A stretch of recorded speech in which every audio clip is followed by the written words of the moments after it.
Rohingya प्रवासियों को लेकर केंद्रीय मंत्री हरदीप पुरी के एक ट्वीट के बाद से सियासी बवाल मचा हुआ है।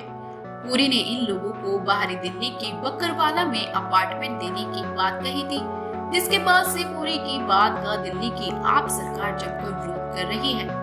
हालांकि केंद्रीय गृह मंत्रालय की ओर से केंद्रीय मंत्री हरदीप पुरी की बात की सफाई दी गई। गृह मंत्रालय ने कहा कि अवैध प्रवासियों को इस तरह के फ्लैट देने का सरकार की ओर से कोई प्रस्ताव नहीं है।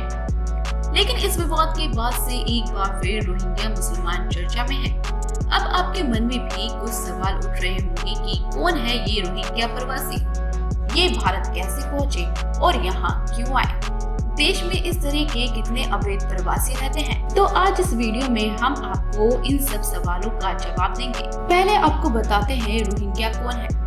रोहिंग्या की कहानी 16वीं शताब्दी से शुरू होती है। म्यांमार के पश्चिमी छोर पर स्थित राज्य रखाइन था, जिसे अराकान भी कहते हैं। इस राज्य में उस दौर से ही मुस्लिम आबादी रहती थी।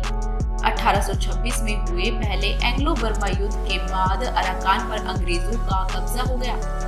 युद्ध में जीत के बाद अंग्रेजों ने बंगाल, जिसे इस समय बांग्लादेश के नाम से जाना जाता है, वहां से मुसलमान मजदूरों को अराकान लाना शुरू कर दिया।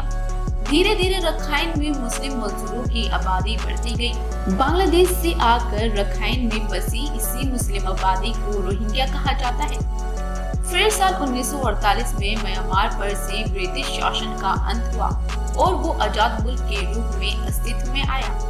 तभी से यहाँ की बहुसंख्यक बौद्ध आबादी और मुस्लिम आबादी के बीच विवाद शुरू हो गया। रोहिंग्या की संख्या बढ़ती देख म्यांमार के जनरल विन की सरकार ने 1982 में देश में नया राष्ट्रीय कानून लागू किया।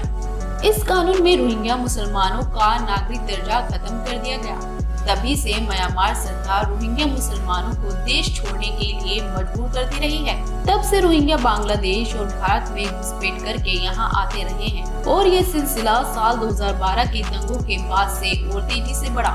साल 2012 में रखाइन में सांप्रदायिक दंगे हुए।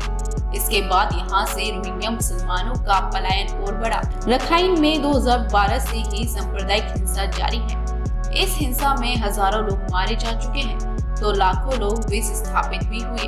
वहीं साल 2014 में हुई जनगणना में म्यांमार सरकार ने रखाइन के करीब 10 लाख लोगों को जनगणना में शामिल नहीं किया। ये वही लोग थे जिन्हें म्यांमार सरकार रोहिंग्या घुसपैठी मानती है। यूनिसेफ की एक रिपोर्ट कहती है कि करीब 1,30,000 रोहिंग्या लोग आज भी शरणार्थी कैंपों में रह रहे हैं। वहीं 6 लाख से ज्यादा रोहिंग्या लोग ऐसे हैं जिन्हें अभी भी अपने गाँव में ही बुनियादी सेवाओं तक नहीं दी गयी। बता दें कि म्यांमार में रोहिंग्या मुसलमानों के साथ व्यापक पैमाने पर भेदभाव और दुर्व्यवहार किया जाता है। लाखों रोहिंग्या मुसलमान बिना दस्तावेज के सालों से बांग्लादेश में रह रहे हैं। वहीं कई रोहिंग्या मुसलमान अवैध रूप से भारत में घुसपैठ कर चुके हैं और सालों से यहाँ आकर रह रहे हैं। तो वहीं भारत सरकार कई मौकों पर लोकसभा में इसे लेकर जवाब भी दे चुकी है।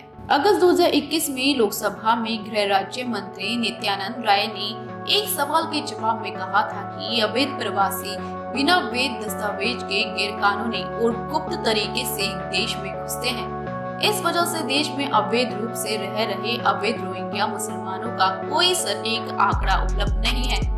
तो वहीं सुप्रीम कोर्ट ने रोहिंग्या प्रवासियों को लेकर कई याचिकाएं निलंबित हैं। इनमें से एक याचिका 2017 में भाजपा नेता और वकील अश्वनी उपाध्याय ने लगाई थी।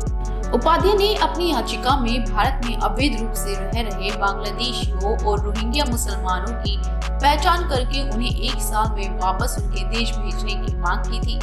कोर्ट इस मामले में केंद्र और राज्य सरकार से जवाब मांगा था। केंद्र और ज्यादातर राज्य सरकारों ने अब तक इस पर कोई जवाब नहीं दिया है।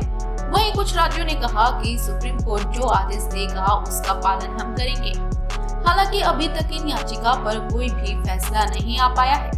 लेकिन एक बार फिर हरदीप पुरी के ट्वीट से रोहिंग्या का मुद्दा फिर गर्मा गया, जिसे लेकर पक्ष विपक्ष आमने सामने आ गए हैं। फिलहाल इस रिपोर्ट में बस इतना ही। आप बने रहिए हमारे साथ और देखते रहिए राष्ट्रवाद न्यूज।